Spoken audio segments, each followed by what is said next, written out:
সহজ পদ্ধতিতে খুবই অল্প সময়ের মধ্যে চিংড়ি মাছের মালাইকারির রেসিপি, যা খেলে মুখে স্বাদ লেগে থাকবে।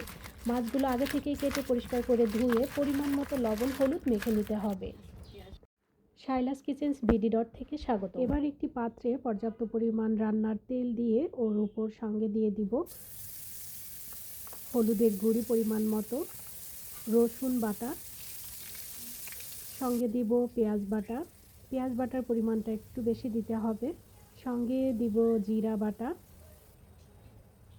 এবং শুকনা মরিচ বাটা দিয়েছি এখানে। ঝালটা অবশ্যই পছন্দ মতো কম বেশি করে নিতে পারবেন। আমি সামান্য আদা বাটা এবং স্বাদ মতো লবণ দিয়ে মশলাটা খুব ভালোভাবে ভেজে নিয়েছি। মশলাটা যখন ভাজতে ভাজতে কড়াইয়ের গায়ে লেগে আসবে, ঠিক এই সময় পর্যন্ত অপেক্ষা করতে হবে। মশলাটা একদম ভাজা হয়ে গিয়েছে। এই পর্যায়ে আমি সামান্য পানি দিয়ে আবারও কষাই করে নেব। অল্প পরিমাণ পানি দিয়ে মশলাটা কষাই করে নিয়ে যখন পানিটা শুকিয়ে আসবে, ঠিক এই পর্যায়ে আমি দিয়ে দিব লবণ হলুদ মেখে রাখা চিংড়ি মাছ। চিংড়ি মাছটা এবার মশলার সঙ্গে ঢেলে দিয়ে আবারও 2 মিনিটের মতো নেড়ে মিশিয়ে নিতে হবে। চিংড়ি মাছটা না ভেজে এভাবে দিবেন, তাহলে চিংড়ি মাছ সফট থাকবে। চিংড়ি মাছ যদি ভেজে রান্না করেন তাহলে কিন্তু চিংড়ি মাছটা শক্ত হয়ে যায়।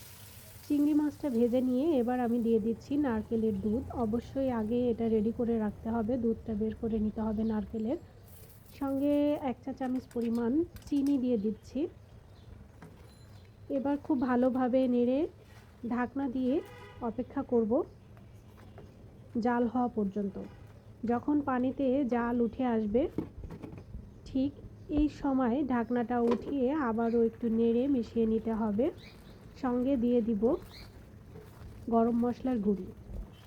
গরম মশলার গুঁড়ি দিয়ে নেড়ে যখন ঝোলটা একদম মাখো মাখো হয়ে আসবে, ঠিক এই পর্যায়ে চুলাটা বন্ধ করে দিলেই তৈরি হয়ে যাবে চিংড়ি মাছের দুর্দান্ত স্বাদের মালাইকারি রেসিপি।